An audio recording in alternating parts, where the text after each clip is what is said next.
My name is Susanna Waddington, and I will be singing Non mi dir from Don Giovanni by Mozart. Don't get it wrong, I'm just kidding. Yes? No. This is evil. Okay.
forse un giorno il cielo ancora sentirà.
Like you very much either.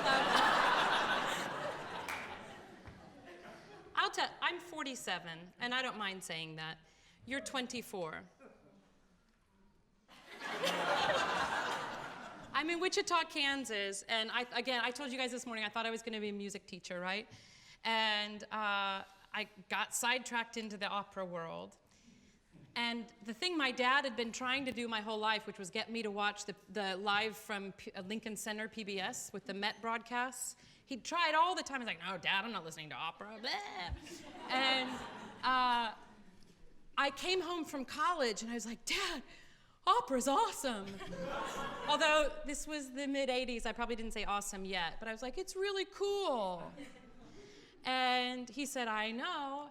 And that night, live from Lincoln Center, was Don Giovanni with Pavarotti and, do you know who the soprano might have been? I don't. So cute. I know. Carol Venice. Oh, okay. I bought a soprano anthology, and I tried to sing this aria. 22, so not so far off your thing. I'm surprised I didn't need surgery right away, because I was singing it. I could not get through the last 3 pages to save my life, but I was still saying it anyway. And I think my mom was in the kitchen going, and my dad was probably like, shh, just let her be. She'll figure it out.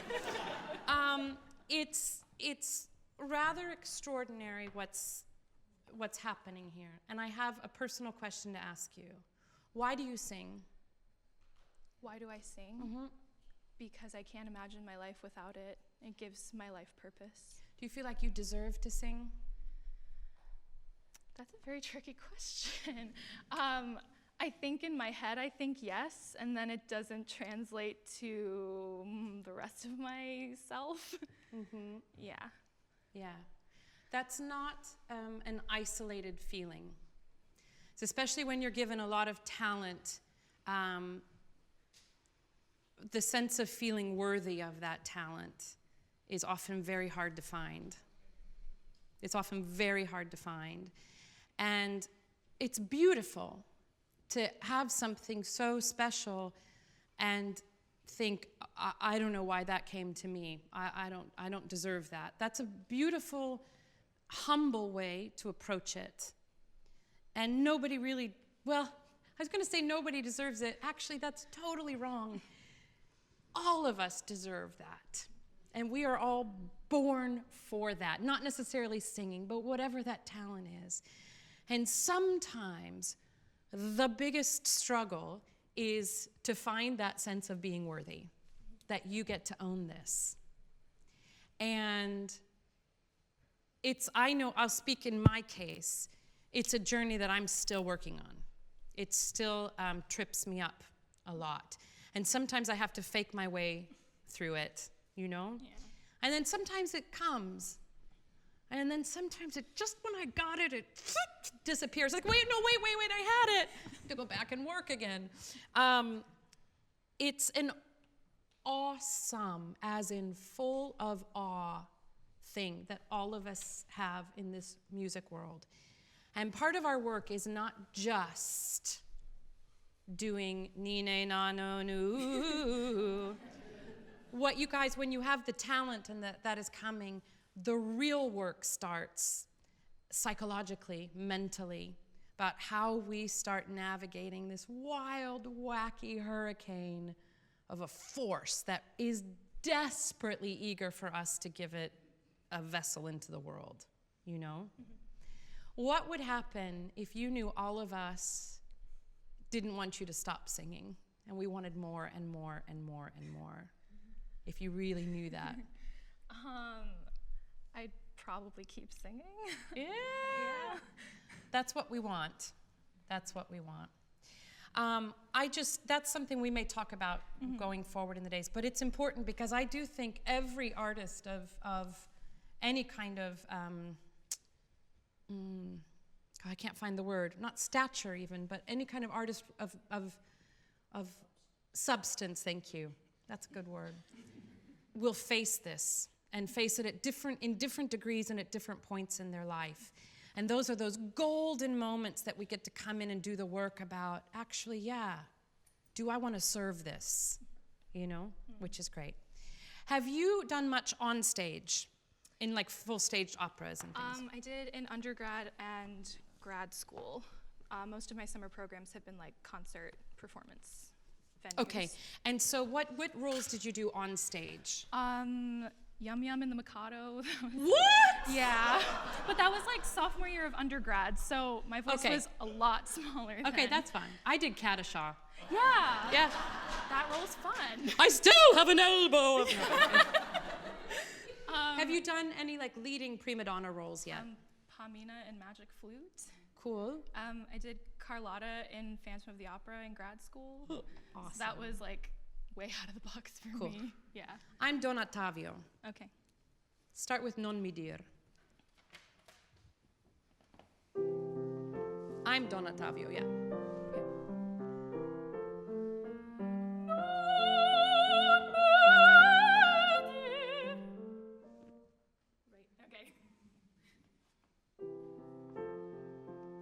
You don't love me.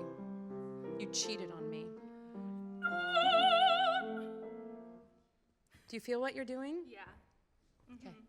You cheated on me and you wanted it. How could you do that to me? I've been faithful to you all the time.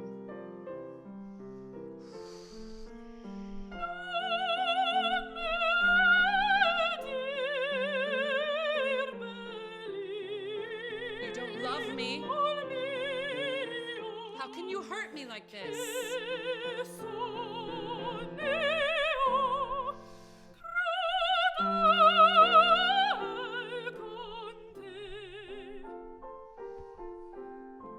All I did was give you my life.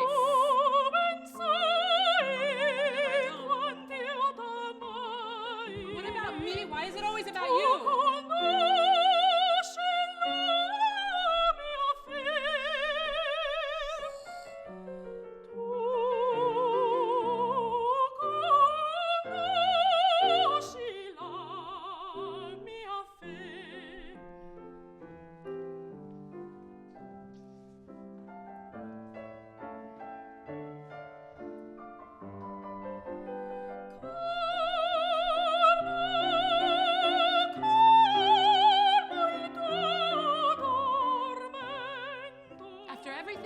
done for you?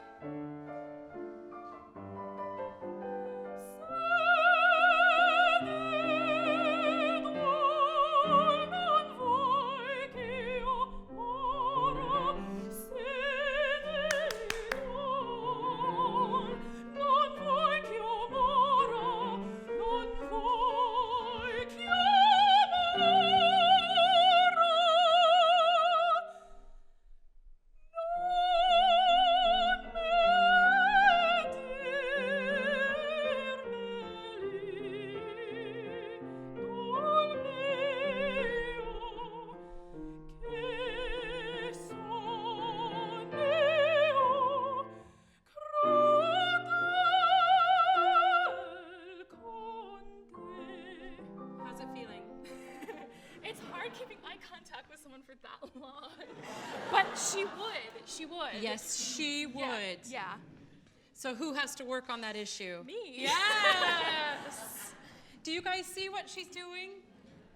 I love you, Susanna. I love you. I mean, I hate you because you're so talented at 24. But I'm just kidding. I love you. But that is such a huge pet peeve of mine. Because if I'm literally playing Don Ottavio, I'm going to be like, hello, excuse me. Yeah.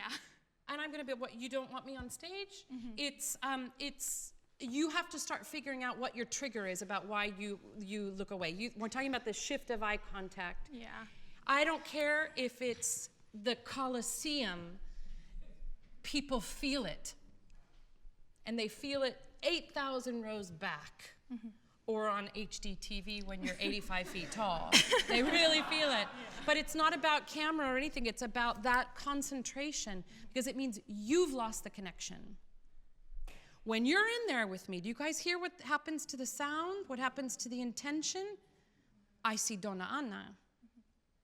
This is where you have to start from now because this is the big leagues.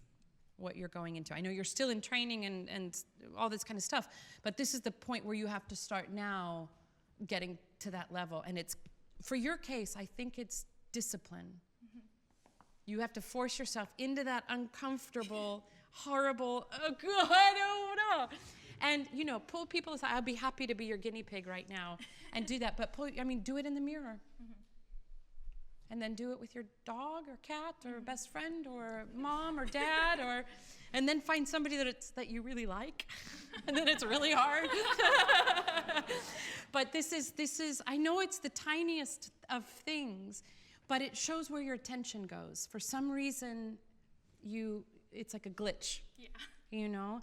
If you can get that, there's 1,000 other things that are going to start falling in place for you. Mm-hmm. If you can face whatever causes you to want to pull away and to break. Mm-hmm. Yeah. This connection, just to fill you guys in a little bit from this morning, Deb was talking about this particular kind of voice, which is, it's pretty exceptional. And it's a voice that goes down. A lot of times we think about, let's say, she said 80% right-handed singers. We're always thinking, here, this kind of 20%, she calls you a left-handed singer because you're more rare, that it's about sitting and this. That connection is so good for you. It's working really, really, really, really well. And you integrated a lot from this morning, a lot, which is good.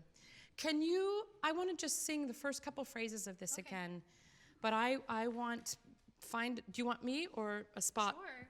If it's you, you'll make me do it. Oh, yeah. If I pick a spot, I can argue that he moved. There you go. There you go. Accountability. But he's giving you this. Did you ever love me? I gave you my life. And you slept with him?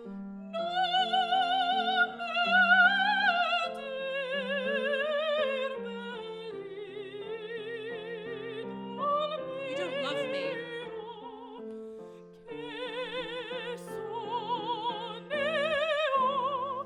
Go.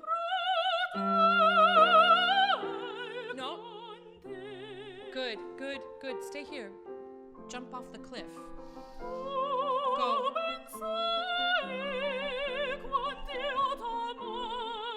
No, I don't. You slept with him.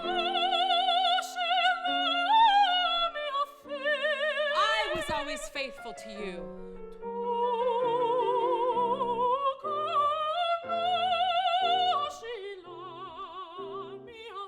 No, I don't. You've shown me nothing but how much you wanted him and how much you liked it. Yep, yep.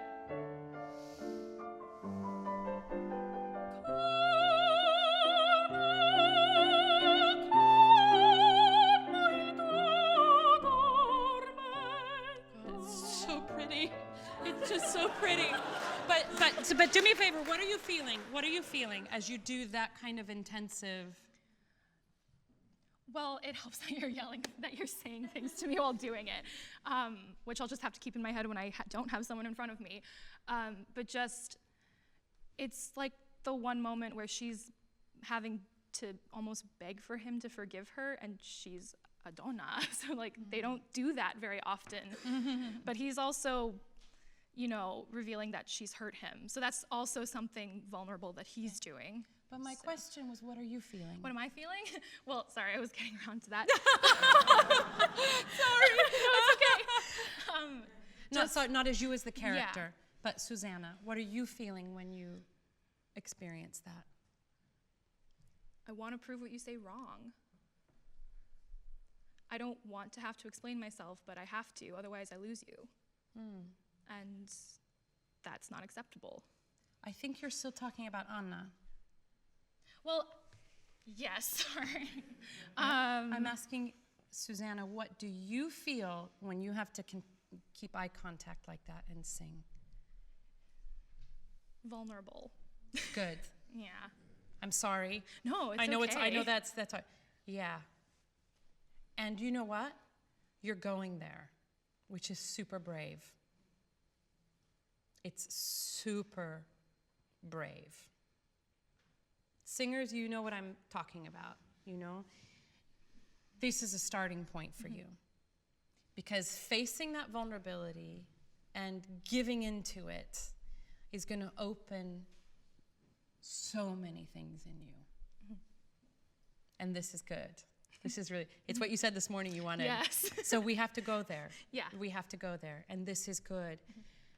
To just back me up on this, just to ease your mind, you look beautiful.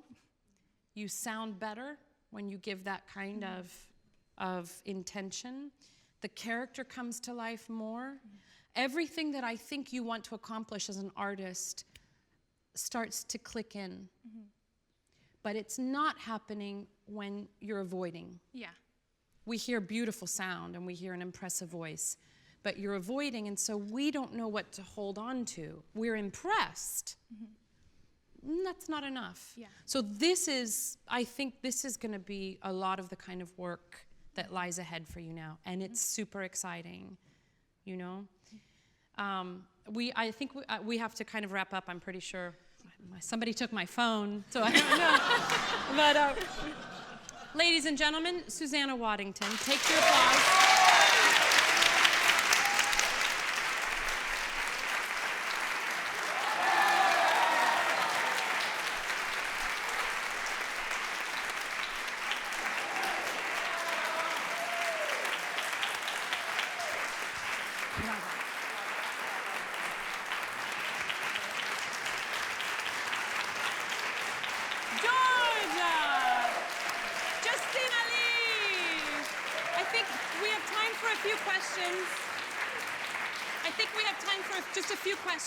Just a few questions, and if I don't know if Medici has to cut off or whatever. If you all want to say, if you need to sneak out, that's fine, but I'm happy to take some questions. Before that, I want to say two things. One is logistical. Tomorrow, we're going to end about 15 minutes early. Somebody has to go downstairs and sing at the gala tomorrow night. And you all are my guests tomorrow night at the Tucker Gala. I'm so excited for you all. You guys, it's going to be like Anna Netrebko and like Tammy Wilson and Jamie Barton and Larry Brownlee. And I think some of you will also have tickets to go, so no worries. We'll kind of end a little bit early so that we can all cram into the elevator and go down. That's tomorrow. The other thing I wanted to say is something very personal. All of us in here, we're part of the opera family. and how lucky we are for that. But on my lunch hour, I went home and I saw news that John Del Carlo has passed away, who is, I'm sorry if I'm giving this news for the first time, but he was just one of the greatest human beings I've ever known.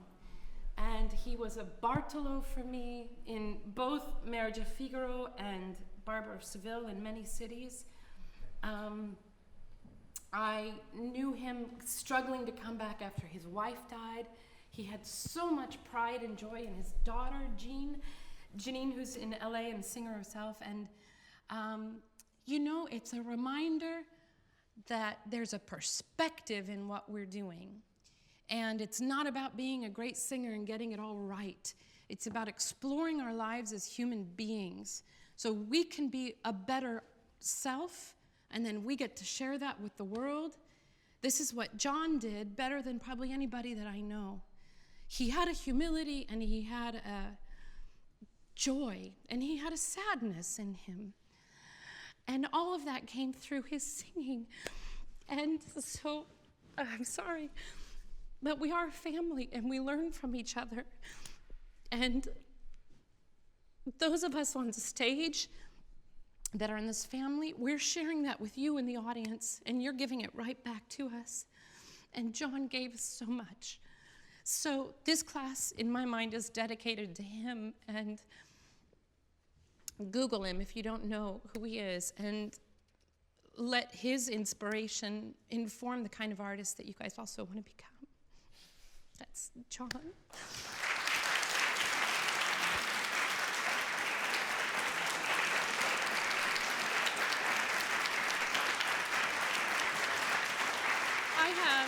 I have to tell you this, oh my gosh, this story. He was so irreverent and wonderful and funny, and he had to grab my boob in the Barber of Seville at the Met, and I had to sit on his lap. Of course, I'm all corseted, so it's not really boob, but it's a little bit of boob.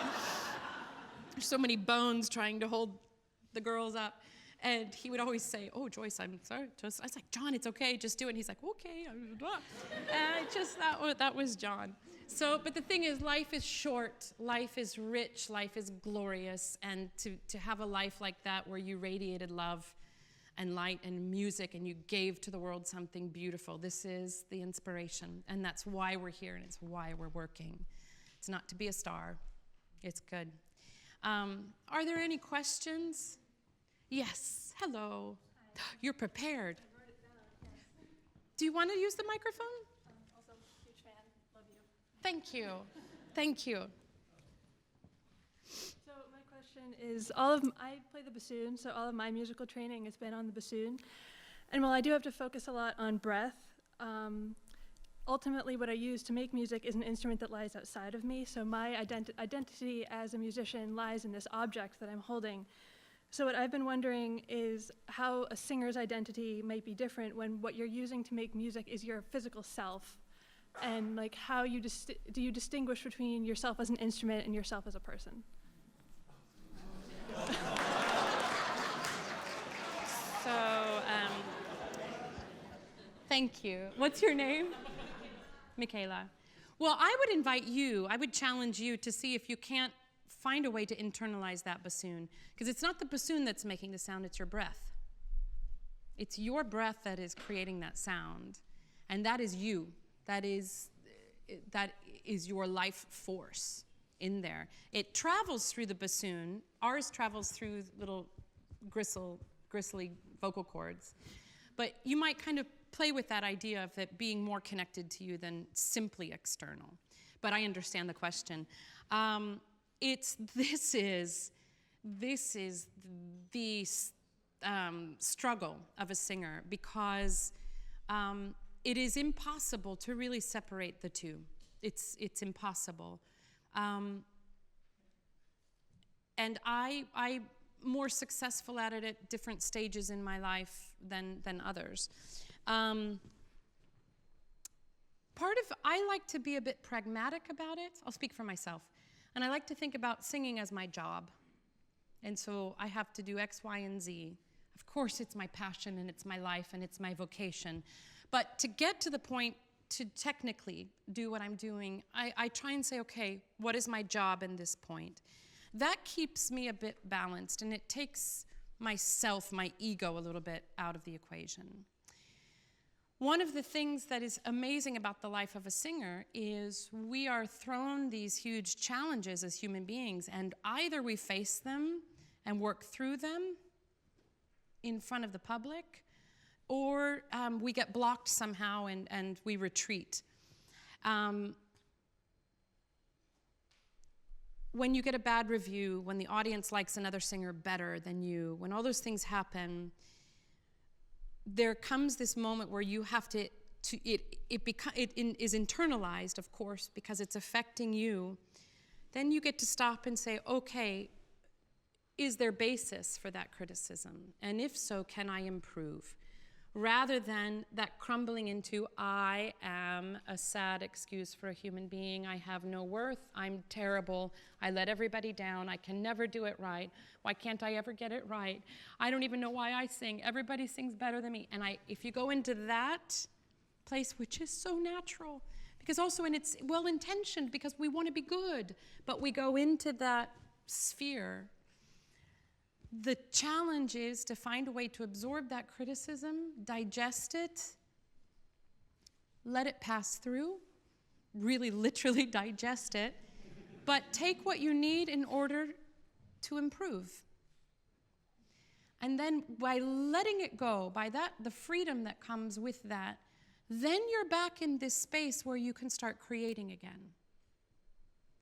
And I think this really is ultimately the challenge of being a singer, is how do you free yourself from the work, but then when the curtain goes up, you make yourself vulnerable and you take everything that you are and you literally say, I know not all of you are going to like this, but I'm going to give you everything that I am, and I give it freely, and I give it in its total imperfection.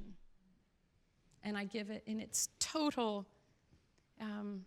cringing embarrassment, because the idea that I open up my voice and you say, but I give it. I give it. And that's, if singers can get to that point, there's a way that we can bring our humanity and ourself through our instrument, but we're not defined by it. And I think that's the goal. Yeah. Thank you. Question? Yes. I think that's for the TV. It's for Medici TV. I would first like to say you are a goddess, so like, thank you for existing.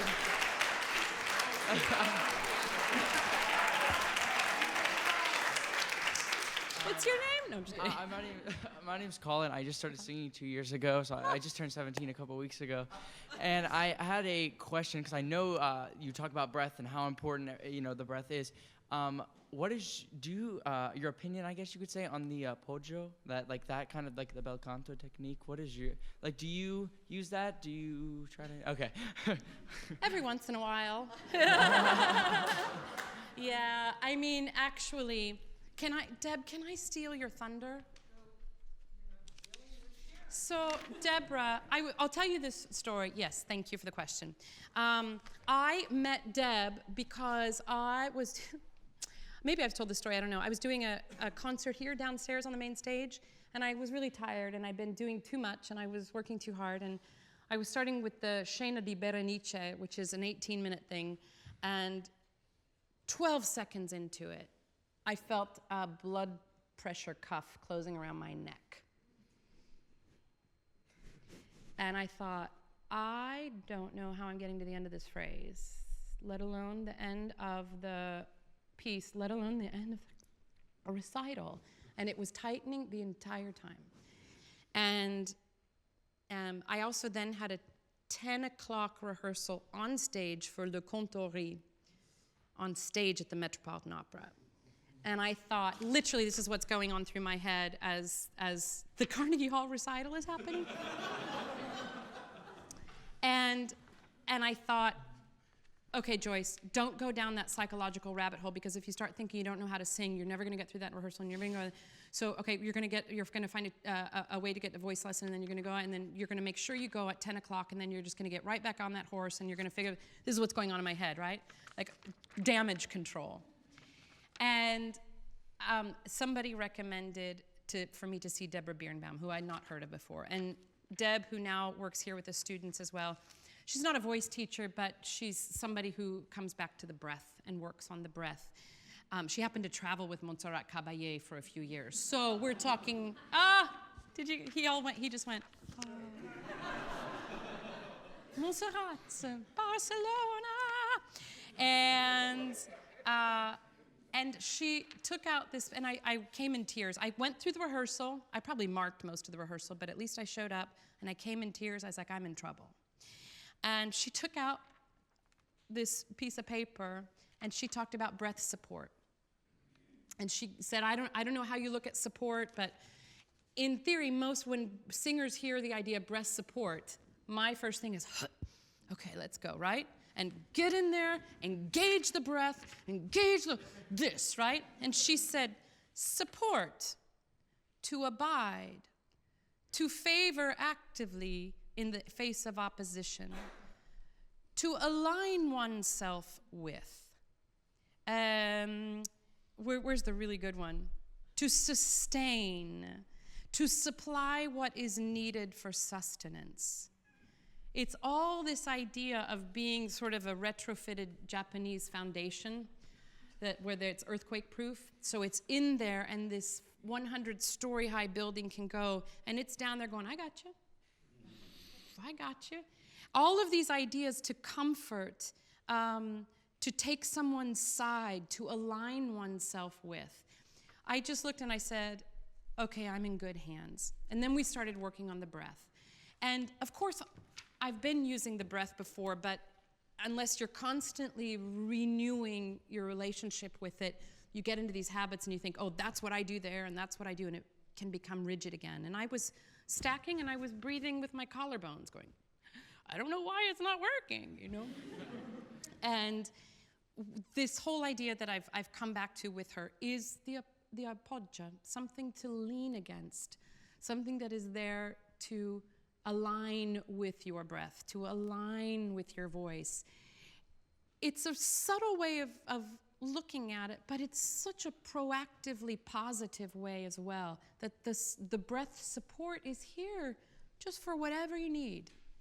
So it is something that I try now really to think of, that I drop, and then the activity is happening here, and I can lean into it, and it's got me. I don't, I work on it outside of concerts and things, but it's, anytime I feel myself getting into trouble, it's because I've left this here. You know, a lot of times, if you guys see me, I'm doing stuff like this. It's like, yeah, it's circular. The breath is moving down here. It's not a, you know, that's, I think sometimes that's how I used to sing, and even if I'm tired, sometimes it's like, come on, I made it to the end, but that's not, the idea is that you're down here, and this can sustain all day long. So I'm not a push out, pull in, but I'm kind of like, keep it active, let it move, let it move, let it, when it wants to move, let it go, but stay down there, active. Hello, you're there. Tss, tss, tss. Okay, there's the breath. Yeah. Thank you. You're welcome. Yes. Hello. I'm just a big fan. I hope that this question's going to make sense. I was trying to think about, like, what's the clearest way I can say it? It might be meandering and crazy. So I'm a singer, and I started, I think the first mildly artistic thing I did when I was really little was I was kind of a mimic. So I'd copy people, and I'd copy different singers. So I'd be like, oh, now I'm singing like Pavarotti, now I'm singing like Stevie Wonder, but really different things. Yeah. And as time has gone on, I think at the beginning it was really helpful, and as time has gone on, it's kind of, I don't know if it's been a bit of a block, because with different singers, they could be like, oh, well, you can make a sound like that person, so let's do that. And I can do it, and it might be good, but that isn't really me. And then I could do that, but that one isn't really me.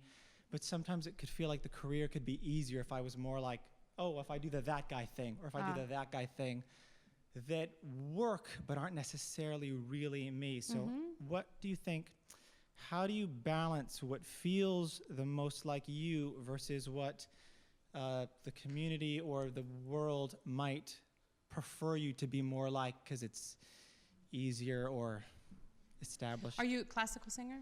Yeah. Opera.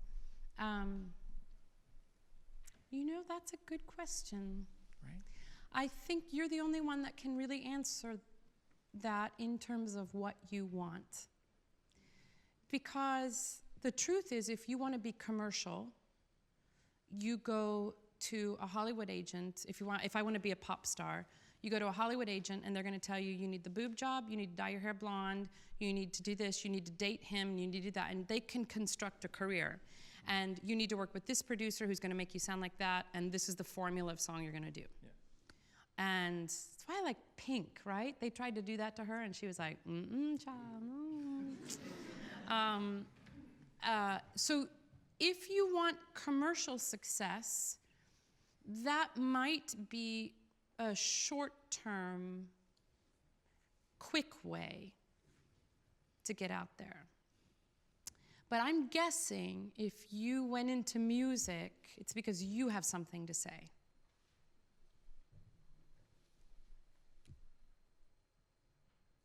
So why would you say what somebody else is already saying? Or use somebody else's voice to say what you want to say? That's the harder road. And it's a road without any guaranteed outcome, other than you being true to yourself.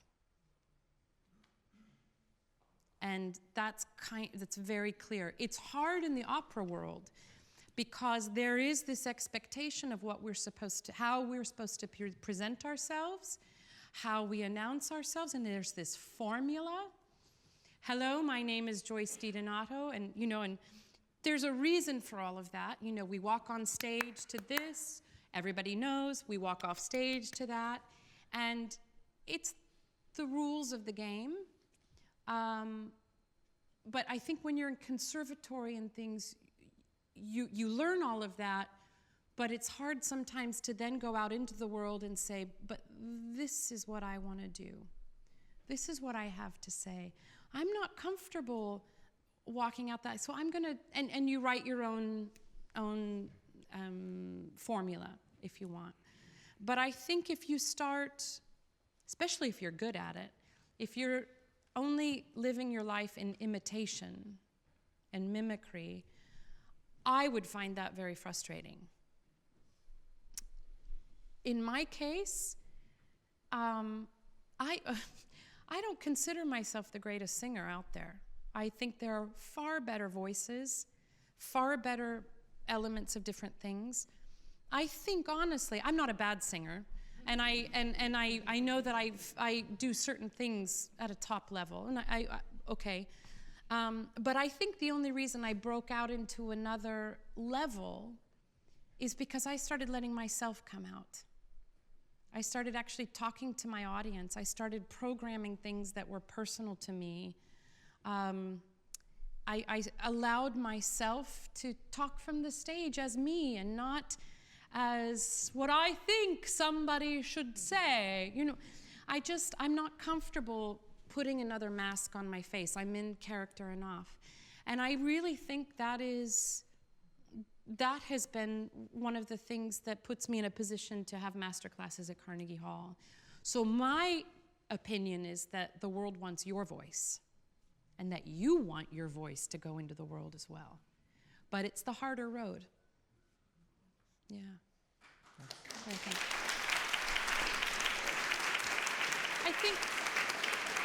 I think we have time for one more question. Yes, we will do one from. Is this a Twitter thing? This is a Facebook thing. Ooh. This is a Facebook comment. Sharon Johnson would like to know, when what you are singing is infused with so much emotion, how do you keep it authentic but keep from being swept away yourself? This is what we were working on with How.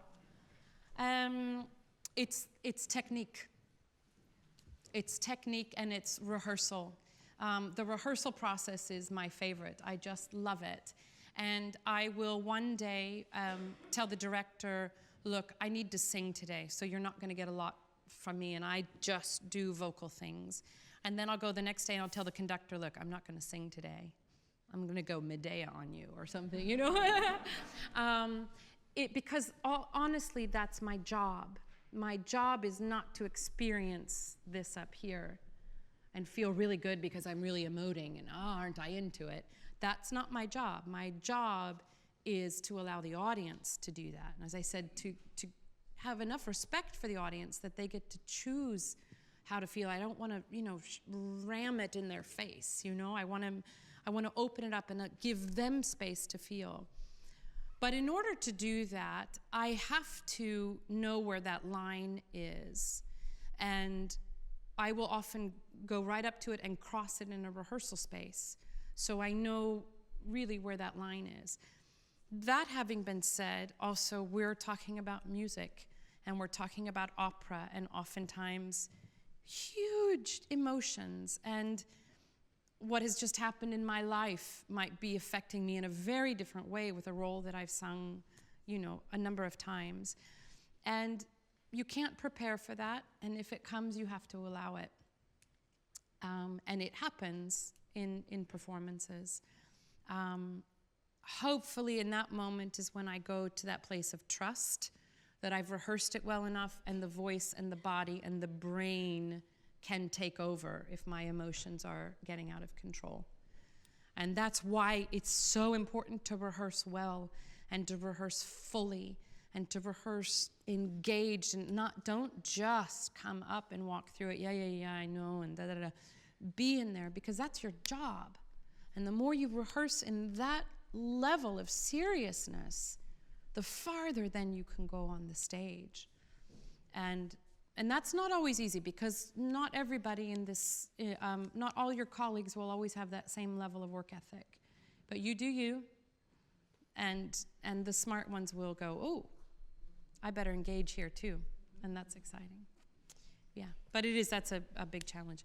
I think we have to call it a night, but hopefully I'll see some of you back here tomorrow. Medici TV, 4 o'clock tomorrow. Stay tuned tomorrow night for the Richard Tucker Gala, live from Carnegie Hall.